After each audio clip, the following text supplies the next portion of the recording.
Psalm 91, 1 to 2 says this: Whoever dwells in the shelter of the Most High will rest in the shadow of the Almighty. I will say of the Lord, He is my refuge and my fortress, my God, in whom I trust. Whoever dwells in the shelter of the Most High will rest in the shadow of the Almighty.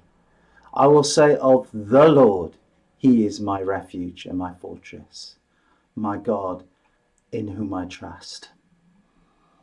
You know, sometimes life can get a bit draining, and there seems to be no time or place for rest.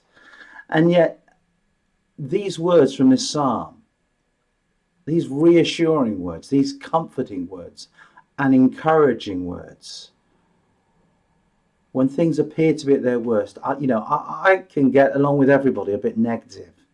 Most of us are like that. Our natural tendency is to get down. Our natural tendency is to miss out on what God may be saying or doing in the situation in which we find ourselves in, particularly if the situation feels a little bit negative.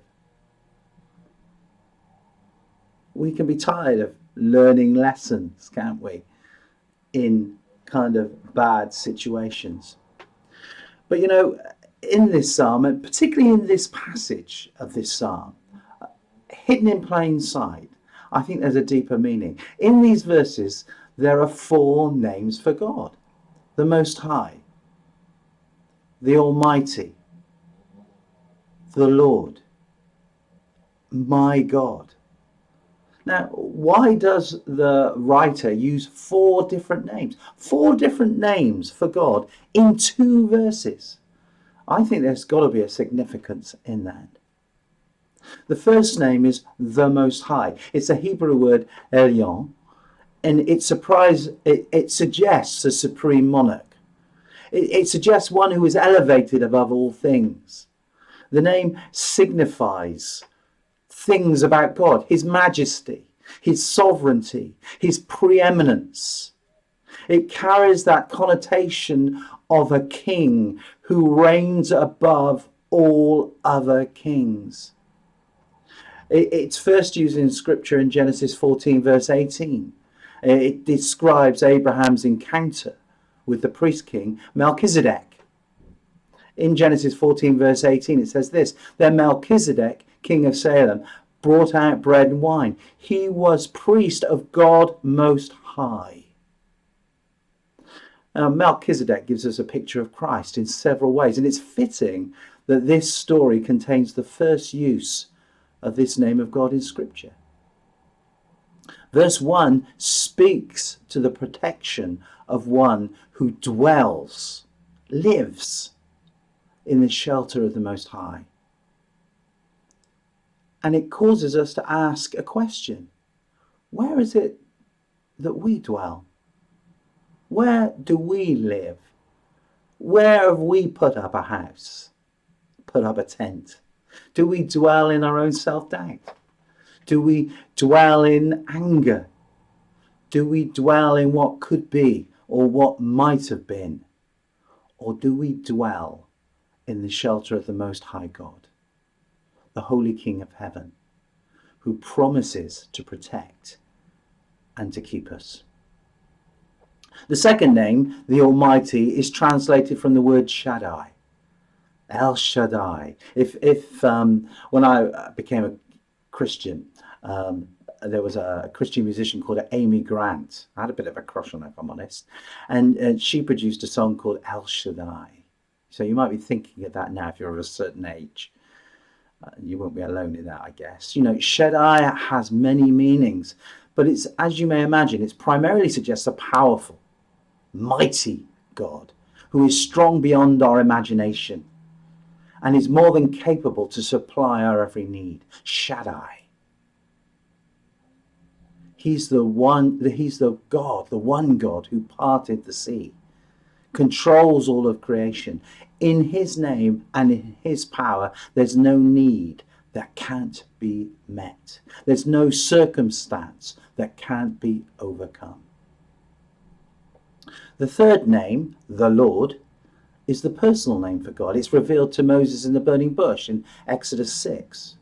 This personal name for God was considered so sacred in Judaism that the original pronunciation is uncertain, only that it contains the letters YHWH. It's been translated as Yahweh, Jehovah, and more often as the Lord, using capitals throughout the title. The significance of this name is that it represents a relatable God, a God who seeks for us to know him on a deep personal level. The God who is all-powerful, the divine ruler of all things, is also the God who knows every hair on our heads, every joy and fear in our hearts, and desires us to know him as a friend. This God who created the universe and all it contains is not just some far-off, unknowable being, but a father, a redeemer, and a friend. The fourth name, my God, comes from the Hebrew Elohim. The name first appears at the very beginning of the Bible in Genesis 1, verse 1. In the beginning, God created the heavens and the earth. When Elohim occurs in Scripture, it's typically translated as God. In Greek, it's translated as theos, which is where we get our word theology. It means the one who is first, the creator God. Technically, it's a plural word, so it's kind of fitting that this is how God is referenced in Genesis 1, verse 1. As a creator who is one, the one God, yet plural, Father, Son, Spirit. The psalmist is proclaiming that the God in whom he trusts is the same God who created all things, the first and the last, and the God who is forever faithful to his creation. So here we have it. In the span of just 2 verses, we see the beauty of God. His ways are higher than our ways, yet we can speak to him as a friend. What a takeaway, what this is, it's something to dwell on, it's something to meditate on. God is at the same time unsearchable, yet so very near to us. In his shadow and in his shelter, we find strength, comfort, and rest for our souls. Psalm 91. Whoever dwells in the shelter of the Most High will rest in the shadow of the Almighty.